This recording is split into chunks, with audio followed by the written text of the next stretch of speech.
Assalamualaikum warahmatullahi wabarakatuh. Selamat pagi, salam sejahtera untuk kita semua. Perkenalkan, saya Madina Munawaroh, STR Kep BDN MKM.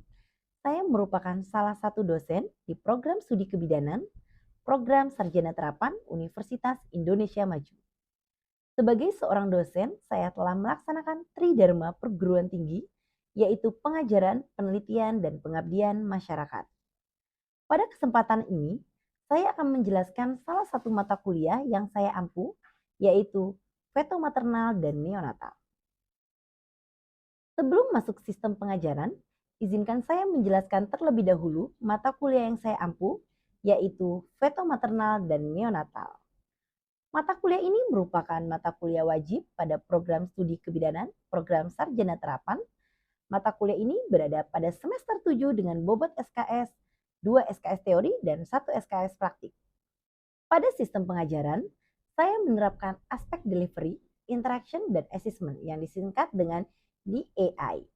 Delivery merupakan bagaimana cara saya menyampaikan materi pembelajaran kepada mahasiswa secara baik dan menarik agar dapat diterima oleh mahasiswa dan dapat membantu mahasiswa dalam belajar secara mandiri dan juga kelompok.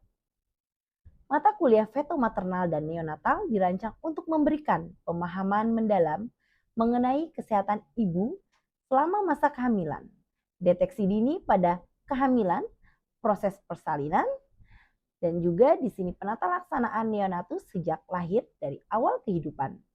Cakupan materi akan meliputi aspek fisiologis, patologis, serta pendekatan intervensi yang berbasis bukti evidence based.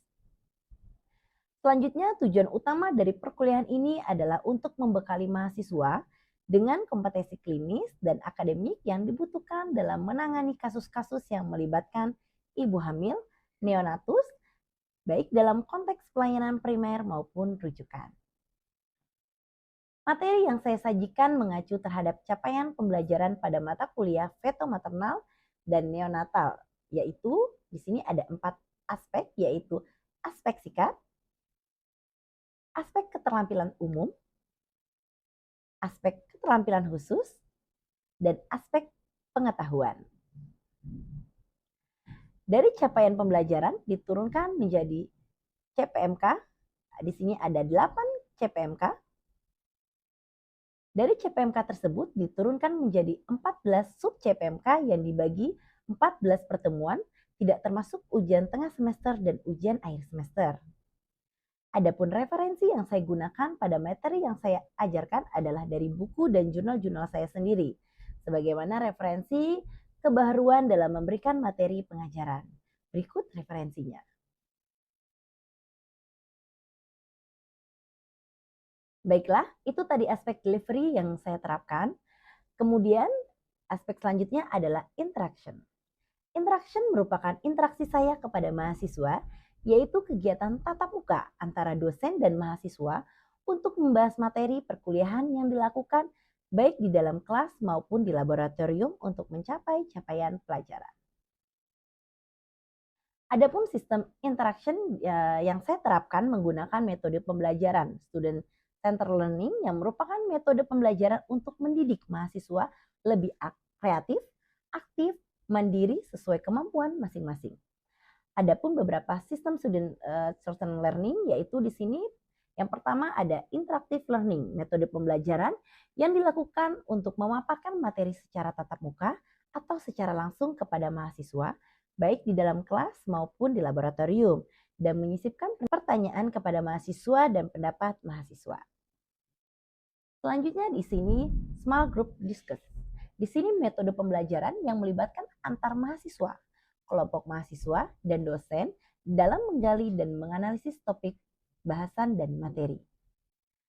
Selanjutnya ada simulation dan demonstration. Di sini metode pembelajaran dengan simulasi dan demonstrasi yang diberikan kepada mahasiswa agar mahasiswa lebih memahami materi dan bisa melakukan demonstrasi dan simulasi kembali setelah dosen mengajarkannya. Oke, case study. Di sini metode pembelajaran agar mahasiswa aktif berpikir kritis dalam upaya menyelesaikan kasus yang diberikan secara pokok bahasan materi sampai dapat menarik kesimpulan dan memecahkan masalah. Selanjutnya di sini ada problem based learning, metode pembelajaran berbasis masalah, yaitu suatu pendekatan yang di dalamnya terdapat rangkaian pembelajaran yang prosesnya dimulai dari adanya masalah, kemudian dipelajari untuk mendapatkan pengetahuan dan keterampilan dari mahasiswa. Selanjutnya self-directed learning, di sini metode pembelajaran ini dengan memberikan tugas kepada mahasiswa, baik tugas mandiri maupun kelompok dan meringkas materi yang sudah diberikan. Dalam memberikan pengajaran, mata kuliah ini saya juga menggunakan platform yaitu LMS, Portal e-Kampus, di mana platform ini mahasiswa dapat melakukan presensi secara mengunduh materi pembelajaran, mengirimkan tugas, dan lainnya. Saya juga menggunakan WhatsApp Group dengan mahasiswa untuk mempermudah komunikasi dan menyampaikan informasi mengenai pembelajaran. Itulah metode interaction yang saya gunakan dalam proses pembelajaran. Baiklah, selanjutnya assessment. Di sini merupakan penilaian dengan memberikan tugas, yaitu tugas terstruktur yang telah direncanakan. Misalnya kuis, membahas artikel, menyelesaikan kasus, guna untuk mengukur kemampuan mahasiswa dalam menerima materi pembelajaran secara langsung. Dan di sini juga bisa dilihat ada aspek penilaian yang bisa kita ukur. Bisa dilihat di sini nilai absensi 5%, UTS 25%, UAS 35%, kuis 10%, tugas mandiri 10%, serta tugas kelompok 15%. Indikator penilaian tersebut disampaikan dari awal perkuliahan agar mahasiswa mengetahui proses penilaian yang saya lakukan secara transparan dan objektif. Demikian pemaparan 3 aspek yang saya terapkan dalam proses pembelajaran, yaitu delivery, interaction, dan assessment. Selanjutnya, di sini saya akan menampilkan proses pembelajaran yang saya lakukan di dalam kelas atau tatap muka, yaitu pada mata kuliah feto maternal dan neonatal pada subtopik deteksi dini masalah pada kehamilan. Baik, Assalamualaikum warahmatullahi wabarakatuh. Waalaikumsalam warahmatullahi wabarakatuh. Selamat siang semuanya. Siang, Bu. Masih semangat? Masih. Oke, kita pada pertemuan keempat ini ketemu lagi ya sama saya di mata kuliah feto maternal dan neonatal. Nah, sebelum kita masuk sesi keempat ini, saya ingin sedikit review untuk di sesi pertemuan kemarin ya. Masih ada yang ingat nggak terkait definisi kehamilan fisiologis dan patologis? Yang masih ingat? Anissa masih ingat? Feby? Oke. Saya pilih satu aja ya. Coba Vina bisa diulang biar kita review dulu. Oke, Ibu. Jadi di sini perubahan fisiologis pada ibu hamil itu perubahan yang terjadi saat kehamilan untuk memelihara janin yang sedang berkembang dan mempersiapkan ibu untuk persalinan dan melahirkan. Sedangkan kehamilan patologis itu adalah kehamilan yang bermasalah dan disertai dengan penyulit-penyulit, diantaranya hamil dengan anemia, hiperemesis gravidarum, kemudian ada preeklamsia dan hamil kembar dan lain-lain. Alhamdulillah ya, masih pada ingat ya teman-teman semua. Nah, untuk sesi keempat ini saya akan membahas terkait deteksi dini pada kehamilan. Karena tadi kehamilan itu ada penyulit ya yang disebutkan oleh teman kita gitu ya, ada penyulit-penyulit yang akan yang mungkin saja akan menyertai. Jadi di sini sesi ini kita akan belajar terkait deteksi dini pada kehamilan. Oke. Mengapa deteksi dini itu penting? Deteksi dini di sini adalah upaya identifikasi potensi risiko atau komplikasi pada kehamilan sejak awal. Ya, jadi sejak awal kita harus tahu nih ya, supaya mencegah terjadinya kebawaan daruratan dan lain sebagainya. Nah, ini tujuan utama. Yang pertama, mencegah komplikasi serius pada ibu dan janin. Yang kedua, memastikan luaran kehamilan yang optimal. Selanjutnya juga memberikan intervensi yang tepat waktu dan terencana, serta meningkatkan kualitas hidup ibu dan bayi. Nah, di sini prinsipnya pastinya lebih cepat diketahui, lebih baik ditangani. Karena kalau kita udah tahu nih ya, punya masalah potensial apa gitu ya, kita pastinya akan lebih cepat juga menanganinya. Oke. Di sini ada komponen deteksi dini. Yang pertama, deteksi dini melibatkan beberapa tahapan kunci. Yang pertama ada yang namanya Komponen deteksi dini. Di sini deteksi dini melibatkan beberapa tahapan kunci. Yang pertama anamnesis, pengambilan riwayat kesehatan lengkap, pemeriksaan fisik, pemeriksaan umum dan obstetrik, pemeriksaan penunjang yaitu ada laboratorium dan USG, serta edukasi dan konseling. Nah, untuk anamnesis ini harapannya kita bisa mengambil informasi sebanyak mungkin kepada pasien kita, gitu ya, riwayat kesehatan, gitu ya. Terus juga terkait identitas, data gitu ya, data demografi gitu ya. Selanjutnya juga riwayat menstruasi dari HPHT gitu ya, penentuan usia kehamilan, siklus lama dan keluhan haid. Selanjutnya juga ada namanya riwayat obstetrik sebelumnya. Di sini pastinya kita harus mengetahui nih gravida, para abortusnya juga gitu ya, jumlah kehamilannya, persalinannya, apakah ada keguguran atau tidak di kehamilan sebelumnya. Gitu ya. Selanjutnya juga komplikasi sebelumnya, apakah memiliki preeklamsi, pendarahan, prematur dan lain sebagainya.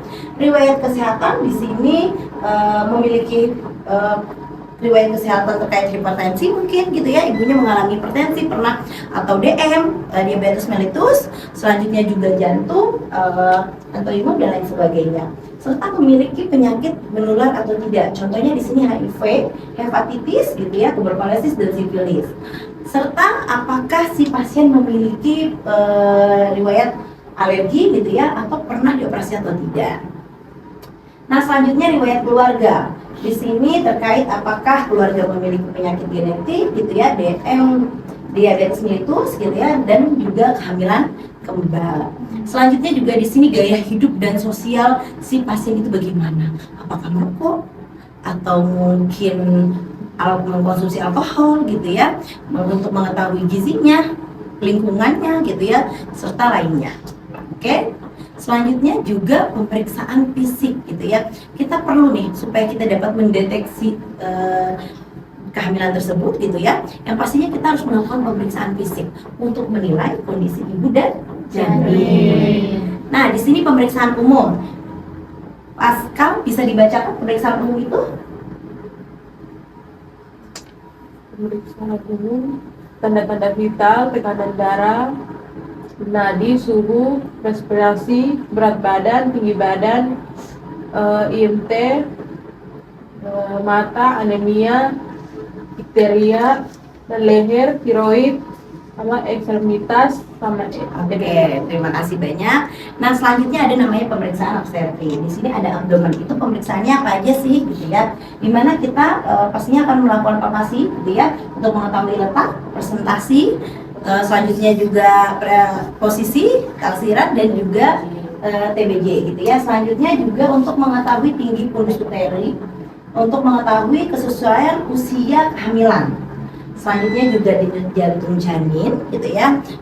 Dan memang ini biasanya terdeteksi di 10-12 minggu pertama.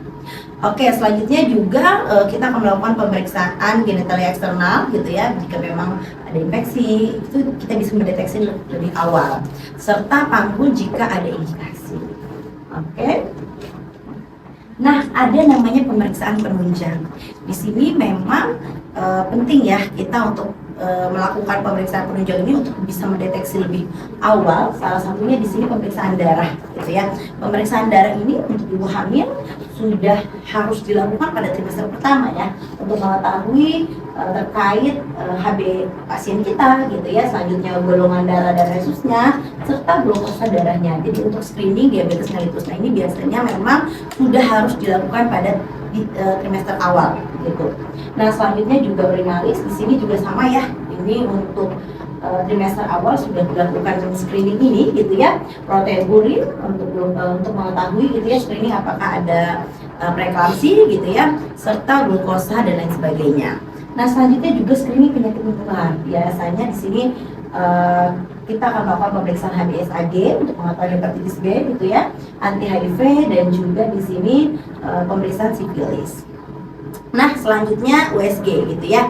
Untuk pemeriksaan USG juga di sini untuk saat ini gitu ya, seorang ibu hamil itu memang harus dianjurkan gitu ya, wajib untuk melakukan pemeriksaan USG gitu ya. Bisa di trimester 1 untuk mengonfirmasi pastinya umur kehamilannya gitu ya, untuk umur kehamilan. Selanjutnya juga apakah ibu hamil itu benar hamil gitu ya, selanjutnya juga untuk mengetahui usia kehamilannya dan lain sebagainya. Nah, untuk trimester kedua ini ada pemeriksaan anatomi janin detail gitu ya, untuk mengetahui deteksi anomali gitu ya, dan juga lokasi plasenta di mana gitu. Nah, untuk trimester 3 ada di sini pemeriksaan untuk melihat pertumbuhan janinnya apakah sesuai atau tidak di usia kehamilan, untuk mengetahui juga presentasinya di mana nih letak si janin tersebut, serta untuk mengetahui juga biasanya kita akan mengecek cairan ketubannya. Baiklah, di sini selanjutnya kita juga harus memberikan edukasi dan juga konseling memberdayakan ibu hamil gitu ya. Karena kita ibu hamil itu harus tahu juga ya tanda bahaya kehamilan gitu ya. Tanda kehamilan, edukasi kapan harus segera mencari pertolongan medis. Yang tadi kan kehamilan itu memang ada fisiologis. Nah, khawatirnya tadi ibu hamil tidak tahu ternyata itu merupakan yang patologis. Jadi makanya kita harus memberikan edukasi kapan waktu yang tepat untuk si ibu tersebut mencari pertolongan medis atau ke tempat tenaga kesehatan. Selanjutnya juga nutrisi dan gaya hidup sehat. Pastinya ibu hamil harus mengkonsumsi asam folat, zat besi gitu ya. Selanjutnya juga istirahat yang cukup gitu. Serta pantangan apa yang tidak boleh dilakukan oleh ibu hamil, apalagi kalau berlebihan begitu ya. Nah, selanjutnya kunjungan antenatal rutin. Di sini penting sekali ibu hamil untuk melakukan pemeriksaan di trimester pertama, kedua, dan ketiga gitu ya. Serta di sini juga kita harus memberikan konseling terkait persiapan persalinan dan menyusui. Jadi pada trimester 3 sebisa mungkin kita sudah bisa memberikan informasi nih terkait terkait persiapan persalinan, plasenta natal gitu ya, rencana persalinannya di mana, serta cara menyusui yang baik dan benar, pemberian ASI dan lain sebagainya. Nah, selanjutnya juga kesehatan mental yang memang sekarang sering banget dibahas gitu ya, terkait kesehatan mental, karena memang pada dasarnya ada perubahan-perubahan yang terjadi pada ibu hamil gitu ya, yang memang harus kita ketahui gitu ya, kita harus tangani juga. Kita harus melakukan pendampingan di ibu hamil tersebut untuk pastinya supaya si ibu hamil tersebut dapat mengatasi kecemasan atau depresi yang mungkin terjadi. Oke, manfaat deteksi dini bagi ibu dan bayi sehat. Bagi ibu di sini pastinya mengurangi resiko komplikasi yang serius, meningkatkan kesiapan menghadapi persalinan. Kehamilan yang sehat, kehamilan yang nyaman, pastinya persalinan akan lancar. Selanjutnya juga mempersiapkan diri untuk menjadi seorang ibu. Karena pada dasarnya seorang ibu harus mempersiapkan diri, harus banyak belajar gitu ya. Karena pendidikan pertama seorang anak adalah ibunya. Nah, selanjutnya bagi janin gitu ya, bagi janin atau bayi, mendeteksi kelainan kongenital atau gangguan pertumbuhan. Jadi di sini pastinya gitu ya, ketika kita sudah bisa mendeteksi tadi ya, kita tahu nih jika memang ada gangguan di dalam pertumbuhan janin tersebut. Selanjutnya juga mengoptimalkan perkembangan janin dan juga meningkatkan peluang lahir sehat dan selamat.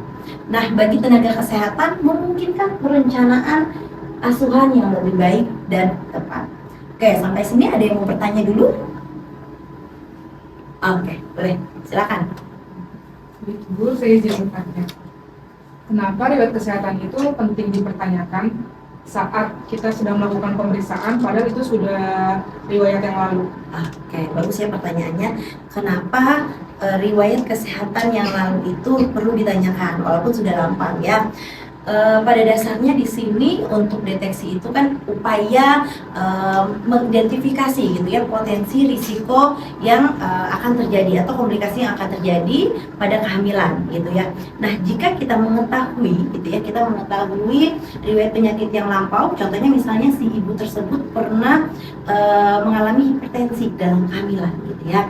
Ya, kita untuk kehamilan kedua ini kita dapat memberikan perencanaan yang sesuai pada ibu hamil tersebut, dengan harapan si ibu hamil tersebut tidak akan mengalami hipertensi dalam kehamilan kembali gitu ya. Begitu juga penyakit-penyakit lain. Begitu juga dengan penyakit-penyakit yang lain gitu ya. Jadi kita bisa membuat perencanaan gitu ya yang tepat dan sesuai sasaran gitu. Nah, oke, terima kasih pertanyaannya ya, bagus sekali. Mungkin di sini saya mau sedikit bertanya gitu ya terkait materi tadi gitu ya. Saya ingin mengetahui nih teman-teman terkait anamnesis tadi ya. Tadi ada slide anamnesis, masih ingat? Oke, nah coba ada yang masih ingat urutannya terkait anamnesis? Oke, cepat sekali ya. Boleh, Devi silakan Devi. Jadi tadi anamnesis itu ada beberapa urutan Bu. Yang pertama menanyakan identitas pasien dan suaminya. Lalu setelah itu menanyakan riwayat menstruasinya, lalu menanyakan riwayat kesehatan, lalu menanyakan riwayat obstetri dan ginekologinya, dan menanyakan gaya hidup si pasien seperti apakah pasien merokok dan gaya hidup lainnya. Oke, terima kasih ya. Jadi jawaban Feby tadi gitu ya sesuai dengan pertanyaan yang Rita tadi tanyakan gitu. Dimana kalau kita mengetahui keadaan si ibu gitu ya, tidak hanya riwayat sebenarnya ya, tapi terkait riwayat penyakit keluarganya mungkin gitu ya, terus juga riwayat menstruasinya biar kita tahu nih HPHT-nya gitu ya. Selanjutnya juga tafsiran persalinannya nanti kapan, riwayat kesehatan keluarganya gitu ya, karena khawatir gitu ya ada penyakit-penyakit yang memang turunan gitu ya, penyakit yang menurun tadi ya. Nah itu kita harus kaji gitu ya, sebisa mungkin kita mengkaji lebih dalam agar kita dapat mengetahui gitu ya. Itulah fungsinya deteksi dini supaya kita bisa merencanakan kehamilan saat ini gitu ya, yang dihadapi ibu itu menjadi kehamilan yang aman, nyaman gitu ya, optimal gitu ya, dan juga harapannya persiapan persalinannya gitu ya bisa lebih baik gitu ya. Nah oke, untuk materi kali ini sepertinya cukup ya gitu ya, dengan pertanyaannya dan juga jawabannya sepertinya teman-teman sudah sangat menguasai gitu ya. Saya sedikit memberikan kesimpulan gitu ya, dimana deteksi dini kehamilan adalah investasi penting gitu ya untuk kesehatan generasi penerus. Dan juga peran bidan di sini ya, kita gitu ya sebagai bidan, karena pada dasarnya di sini calon-calon bidan ya, calon-calon bidan hebat gitu ya, sangat sentral dalam pelaksanaan deteksi dini gitu ya. Mari kita bersama-sama mewujudkan kehamilan yang sehat dan aman bagi pasien kita.